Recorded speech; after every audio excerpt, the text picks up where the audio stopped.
Hi, everyone. We're going to be going over what I'm going to be presenting next week at MozCon. And the topic of my MozCon talk is It's Not Right, But It's Okay, the Future of Analytics. And the reason why I wanted this to be my talk topic is because one of the important things that we're seeing in analytics, and one of the things that I think people are really struggling with, is this idea that analytics is going to be perfect. And one of the things I really wanted to bring to the MozCon stage this year, and something that you've probably seen as a common theme in all the writing that I've been doing and all the courses you've been taking and all the videos, is that analytics isn't perfect. But people still say to me that their leadership, their everything else is just like not accepting that. Like, I want everything to be perfect. Too bad you give me perfect data and that's it. So I'm hoping that from this presentation, people can take away some ideas on how to make analytics make people accept that analytics isn't going to be perfect, but then also go over the reasons why it isn't perfect. You might be like, okay, it's not perfect, but why? So I'm hoping that by the end of this presentation, you'll have more of a playbook, for lack of a better word, in terms of how to approach those conversations with people who aren't you in terms of why analytics isn't perfect. All right, so just for context, on the MozCon stage, if you've never been to MozCon, they play a specific walk-on music that you pick when you get on stage. And of course, based on the title, I had to pick Whitney Houston, It's Not Right, But It's Okay. And so my first slide has a joke about Whitney Houston, which I think will make more sense if you actually hear the walk-on music, which I did not do for the stream today. But what I'm starting off by saying is when Miss Houston sang in It's Not Right, But It's Okay, she said, I'm going to make it anyway. She was totally singing about making a marketing report that she knew wouldn't have complete data, but she had to go ahead with it anyway, right? That's exactly what people are singing about in that song. The reality is that analytics isn't perfect. Nothing you can do will make analytics perfect. And of course, if you've seen the mindset videos at the start of both of our courses, you would know that I reinforce the idea that analytics won't be perfect. There may have been one shining moment early in the life of the internet where we could have measured everything that every single visitor did in your website. I think that shining moment was around 2005, but we are so past that now. And the issue is that people still think that analytics isn't perfect because people still say things like, with analytics, we can measure everything someone does. It's not actually true. And no matter what you do, analytics will never be perfect. Because you're thinking, you know what, I'm a smart person. I can figure out a way to get around this. Maybe you're thinking that if you use what's called server-side tracking, you hear about this all the time, and people say, oh, server-side tracking will fix everything. We can get around people's ad blockers. We can ignore their choices if they refuse cookies, which don't do that. The fines for getting around people refusing cookies are seriously not kidding around amounts of money. Don't do that. But people still do that. And if you do these things, will analytics be perfect? No, it will not be perfect because privacy-focused technologies will stop server-side tracking. Server-side tracking doesn't always fix absolutely everything. People use different devices. I'm going to show you some of the ways beyond just the on-site measurement that analytics won't be perfect. Because on top of the fact that it's not perfect, in fact, it's actually getting worse. Ad blockers, tracking consent rules, they're coming into effect in more places around the world. And just these two things alone could be removing a lot of the information that you'd see in your analytics. So think to yourself, do you use an ad blocker? Did you use an ad blocker 5 years ago? Did you use an ad blocker 10 years ago? How many of you, when presented with a cookie dialog, say, absolutely, track me as much as possible? You don't, and I know that you don't. So if you say that you're doing that, I know you're lying to me. How many of you never use incognito mode in Chrome? I know you do. How many of you use Safari as your web browser, which has lots of built-in privacy tracking protections? All of these things add together to rapidly remove our ability to track people as much as we'd like. So beyond these things that I just talked about, ad blockers, people saying no to cookies, how dare they? Like, I don't want to be tracked, but I want to track all of you. Beyond these things, what else prevents us from having perfect analytics? The big one, in my opinion, are systems that don't communicate with each other. These can be systems you control. Your website and your customer management system, for example. Or maybe it's things that you can't control, like you use a third-party booking system for appointments, but you can't put analytics on it. Or if you can put analytics on it, it's very basic because you can't put Tag Manager on it. You can just put GA4 on it. Or there's other systems that don't talk to each other, like basically web browsers. If I visit your website on my phone and on my desktop computer, are you going to know that I'm the same person on both those devices? Probably not, unless you have on-site logins or you're using some other way to establish that two visitors from two different devices, maybe even two physical different locations, are the same person. Most of the time, if I'm using two devices, I'm going to look like two different users in your analytics, even though I'm not. And then we have sampling. Analytics products like GA4 may be sampling your data when they present it to you. And by sampling, I mean they're not like, oh, look at this nice little tidbit of data. No, they aren't showing you 100% of your data, even when you're requesting it, even when you think you should be seeing 100% of your data. GA4 in particular will show you a notice of their sampling, so at least you know you're not seeing 100% of the data. And you could use another product like Matomo, which doesn't have sampling, or you could export your GA4 data to BigQuery and do your analysis there. But unless you have a data scientist hidden under your desk, that isn't necessarily an option for a lot of people. And I personally get really frustrated when analytics experts say, oh, just use BigQuery for this analysis. BigQuery is not exactly an easy program. It's not accessible. People struggle with Excel. Do you think they're really going to get in there and just start using BigQuery? And the problem too with BigQuery, the way in which GA4 Google team has chosen to display GA4 data in BigQuery, it's not the easiest thing to get into. This is not a realistic answer for a lot of people, is just use, especially if you think about a small business. They have 80 other things to do. They're not going to learn SQL just so they can pull a report of how many people came to their website by sessions. Just use BigQuery is not a realistic solution for the vast majority of people. And of course, I've already mentioned this, but lots of people use ad blockers. Don't underestimate the impact of ad blockers in your analytics. Sure, there are ways to get around that, but just for now. This is an arms race between analytics technologies and ad blockers. And guess what? The ad blockers are winning because people are sick of crappy website experiences due to tons of ads. And people will often ask me, how popular are ad blockers? They think, well, I don't use an ad blocker, therefore no one must use an ad blocker. Well, fortunately, I have some sad news for you. Some stats from a census-wide survey of 2,000 Americans that was conducted earlier this year have some sad results for you. 52% of Americans in the survey used an ad blocker. And then on top of that, 66% of people who self-identified as working in advertising use an ad blocker. That's just deeply, deeply ironic, right? In fact, I was sent this delightful meme by one of my LinkedIn contacts because I was talking about the survey on a podcast and I was mad about advertisers not accepting cookies. I mean, I don't do it either, so I guess I should probably be the person in this meme. But of course I use an ad blocker. Don't you use an ad blocker? And because we know what's being tracked, we don't want that nasty tracking for ourselves. But because of that, when you look at your data, you're really only making decisions based on half your data. I doubt that your particular website is special and everyone's like, oh, I really like these people. I want to make sure they track me. And so they turn off their ad blocker on your website. Maybe you might have less people using an ad blocker compared to that average, but it's still happening. In fact, I have some hard data from the Kickpoint Playbook website that I can share with you. We sell courses to marketers. Marketers love ad blockers. I can only see half of our total sales in GA4 when I compare that to our actual shopping cart system. And out of that half that I actually see, only half are attributed to something other than direct traffic, even though we aggressively use UTMs across links that we share in all sorts of different places. But lots of people still purchase via direct. Why is that? Well, because there's people like Christy who decide that they're going to copy a link and then remove the UTM because they know what it does and they don't want, for some reason, to use the UTM when they paste it into their browser. This person is doing it on purpose. Thanks, Christy. And if you look at the comments on this LinkedIn post, lots of other people are like, oh yeah, I do that too. In fact, I have to be honest, I also do that. So the reality is that we're messing up our own tracking, and that's why a lot of people show up as being direct. So on top of those dark funnel types, then there's people just using the internet the way they use the internet. Here's a recent personal example for you. I live in an area where you have to spray for ants every year or else they will make themselves at home, which was not fun. We discovered that, I think, maybe 3 months after we moved into this house. My wife and I needed a new pest control company. The previous guy who was doing it retired. I did some Googling. I found one I liked. I texted the link to my wife and said, hey, these people are pretty good. We should check them out. She booked the appointment.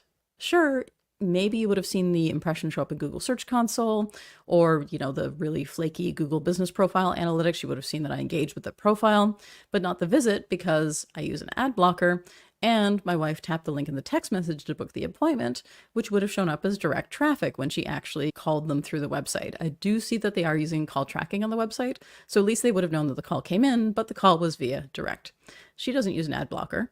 If they ever ask us, we'll tell them how we found them, but they haven't asked us how we found them. Then on top of this ad blocker crowd and people using the internet the way I just went through, we have these consent dialogues. People say no to tracking all the time, and I'm sorry, if they say no, you can't track them. You can't set Google Tag Manager as a necessary tag. It isn't actually necessary. Yes, GA4 does have modeling based on what might have happened for the people who said no to tracking, but first off, that modeling is a little suspicious. Secondly, the reality is that people are saying no to being tracked, and this isn't just a GA4 discussion. Any analytics tracking tool that you use has to not track people if they say no to tracking. Maybe that tool you're using has modeling, maybe it doesn't. If it doesn't have any sort of modeling at all, then those people just don't exist. They don't show up. If people say don't track me, you can't send their data off to Facebook ads or Google ads or wherever else as a result. In fact, I think probably the most egregious example of a broken consent system I've seen is when you said deny, when you clicked on the deny button to deny cookies, it actually sent a conversion event off to Facebook, which I think was probably the funniest thing I've seen. Obviously that consent framework was not working, but that's what they were doing. And they were like, what, we can totally track if people said no to this. No, if they say no, it means don't track them, period. And then finally, let's consider this. The internet sucks. The internet is not reliable. Web browsers are not perfect. JavaScript errors can cause pieces of measurement to just not work. Or in the case of one client we were working with, they had Google Analytics on their pages 4 times, so their traffic looked spectacular, and this was in Universal Analytics, until we migrated them to GA4 and fixed up their tracking, only tracking once per page. That was a really sad conversation to have. They thought at first that we screwed up their tracking. Unfortunately, the issue was that their tracking had been screwed up, and we fixed it. That's a really difficult conversation to say, hey boss, guess what? You know these great results I thought we were getting? They weren't so great after all. So now that we know we're only tracking about half of our users, and the half that we could track said no to cookies, so really we're only tracking the 25% of visitors to our website who don't know that ad blockers exist and automatically click accept all in cookie dialogues, and this may not be like the best users of your website. What are we going to do about that? You could continue to pretend that you could track everything and wrap yourself up in this cozy blanket of lies, or you can accept the truth of the situation. Of course, you know what I'm going to say. Let's accept the truth of the situation. So what I want you to do is embrace a new way of thinking, this just good enough. Hopefully you're with me on this truth train, and we can consider just good enough to be our standard when it comes to analytics and reporting, as opposed to perfection, because perfection is not attainable. So what else can we do? Just good enough. Because the reality is that we aren't data accountants. I really want you to take this idea into your heart. We aren't putting together financial statements. We aren't reporting on gross revenue. We aren't even data bookkeepers. So why have we as marketers put ourselves in this position of trying to provide accuracy at all times? So remember this the next time you're like, oh, good enough, I can't live with that. We aren't data accountants. We don't need to deal with the data IRS. The idea of good enough is good enough. Here's some numbers I want you to think about if you're like, oh, I don't know about good enough. Fundamentally, if you know that something is converting or, key eventing, if we're actually saying that yet, which I don't think we are, if something is converting at 5.26% versus 5.3% versus 5%, will knowing these different orders of magnitude truly change the decisions that you make based on this information? If it won't, then why are we presenting these values with 2 decimal places of precision when we know that this data is actually imprecise? It's this illusion of imprecision that we're providing. So instead of trying to achieve this precision that frankly is not available to us, we should be speaking in directional terms instead. And what do I mean by directional data? Directional data points to what you need to know. It tells us what happened and where the trends are. I used to say trends, not absolutes, instead of directional data, but I think this term of directional reporting is a more accurate, for lack of a better word, way of capturing this idea. How can you start to introduce the idea of directionality? I'm going to go over some directional questions you're probably already asking yourself. What landing page is doing a better job of driving signups? Really common question you need to know. Is our organic search traffic increasing or decreasing? Or is this video encouraging people to buy our products? These are already directional questions. These are things that you've probably been asking yourself your entire marketing career, or your bosses or your clients have asked these things of you. But now I want you to answer them with a directional method instead of aiming for precision and providing numbers that we know aren't necessarily real. So let's go back to this first question. Which landing page is doing a better job of driving signups? This might be the table that you're using right now to answer that question. If I gave you just 1 second to look at this table, could you immediately tell me which pages are doing a better job? You'd look at this and say, well, look at all those key events for the homepage, but it's further down the list. Does that mean it's doing a great job or a bad job? Instead, this is exactly the same data, but instead of showing the numbers of sessions and numbers of key events, I'm instead showing them as a percentage of the total. Now it's really obvious where the gaps are. You can see that that homepage is only 5% of visits, but it's 23% of the key events on this website. That Sunshine Coast Pest Control page is 2% of sessions, but it's 9% of key events. Whereas those pages that take up almost half of the website only result in a very small percentage of the key events overall. And now here's a comparison of the two. It's so much clearer and more interesting to present it as a percentage of the total, and it removes the whole, well, I saw 12 form fills. This report only says it had 9 form fills, so your report must be wrong discussion. And in case you don't know why that happens, why you would only see 9 form fills in, say, GA4, but the client would see 12 form fills in their CRM, remember ad blockers. If I'm using an ad blocker, I'm not going to show up at all in GA4. I'm just not going to exist according to GA4. But of course, if I fill out a form, I can't hide that information. It has to go somewhere, and it goes into the CRM. So that's why you should always see more conversions in your CRM than you would see in GA4. If you see more in GA4 than you have in your CRM, then you probably have a tracking issue at play. Next question. Is our organic search traffic increasing or decreasing? Let's answer this question. Now, of course, if you've looked at the default report that comes with analytics for agencies, you would have seen this particular dashboard. This is what we call a rolling dashboard. It shows the weekly trends for the past year, and then we break it down by specific time periods, and then we compare each time period by the previous period and by the previous year. So for example, if we look at the 180 column, we can see that in all channels had 125,000 visits in the last 180 days, and that was up 1.2% compared to the previous 180, and it's up 35% when compared to the previous year. It's a really useful chart. It tells us if things are moving directionally in the right position, but it over-focuses on the actual numbers, which may or may not, again, be accurate. So instead, let's change this up. So the percentage changes are the focus. And then we're going to remove the decimal point on the percentage change, because again, it's 24.2 versus 24 meaningful when you're thinking about an entire year of data? No, you don't need that level of precision. We'll still include the numbers, but now they're rounded to the nearest 100. So again, removing that illusion of accuracy. And if you want to know how to round numbers like this in Looker Studio, there's going to be a resource posted on kpplaybook.com that goes over exactly how to do that. Now, here's both elements so you can compare them. The bottom 2 rows are significantly less overwhelming. I am presenting exactly the same data in the top 2 rows and the bottom 2 rows, but the bottom 2 rows are easier to see and grasp immediately exactly what's going on. Next option. Is this video encouraging people to buy our products? You were asked to put this video on the website. The client said, I made this video. I am so proud of it. I think it will encourage conversions. You're like, okay, client, I'll put this on the website for you. But you have no idea if it's actually helping to drive sales or not. How can you tell?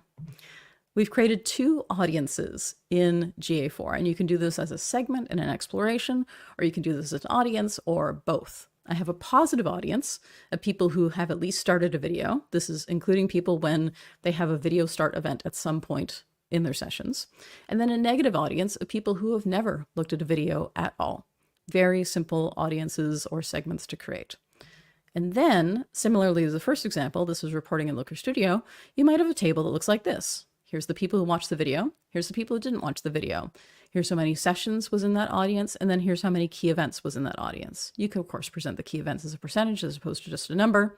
But what I would recommend instead is, again, going back to our friends, the percentage of total.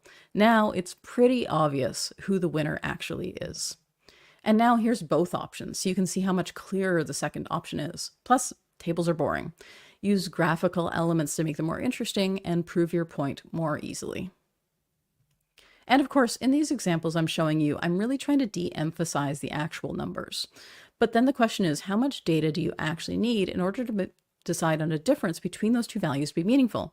So if we go back to the previous slide, looking at the difference between sessions and key events, can we tell that the video is that enough data for us to know for sure that the video is doing a great job and we should keep it on the site?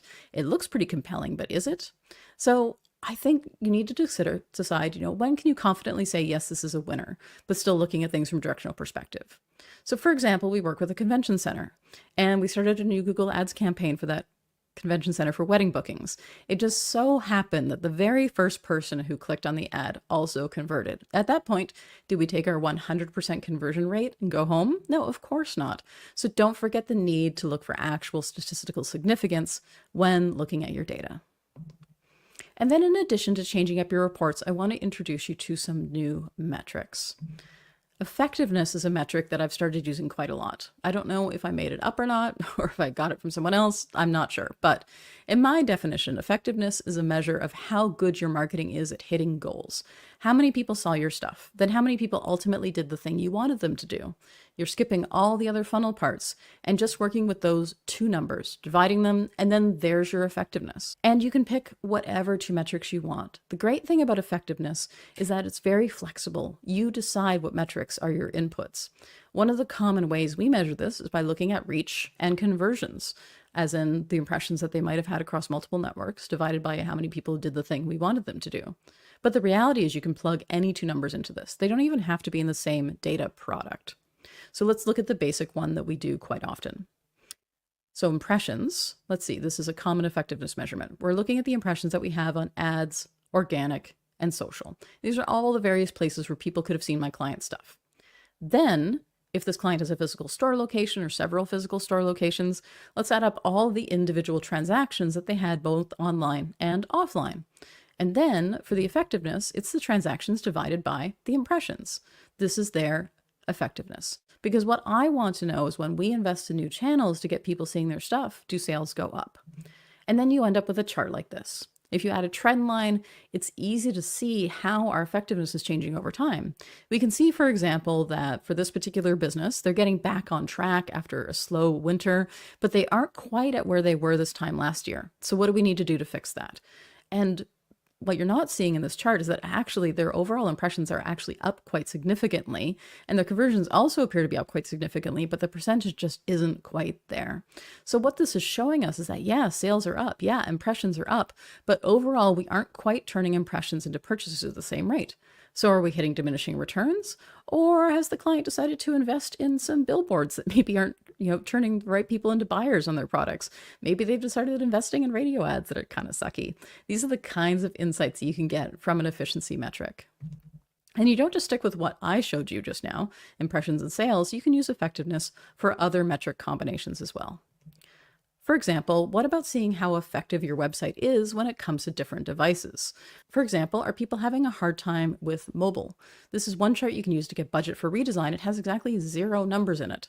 The outside donut is comparing the number of sessions by device. The inside pie is the number of conversions or key events by device. If the slices don't match up, then people using that device are having a difficult time converting on your website.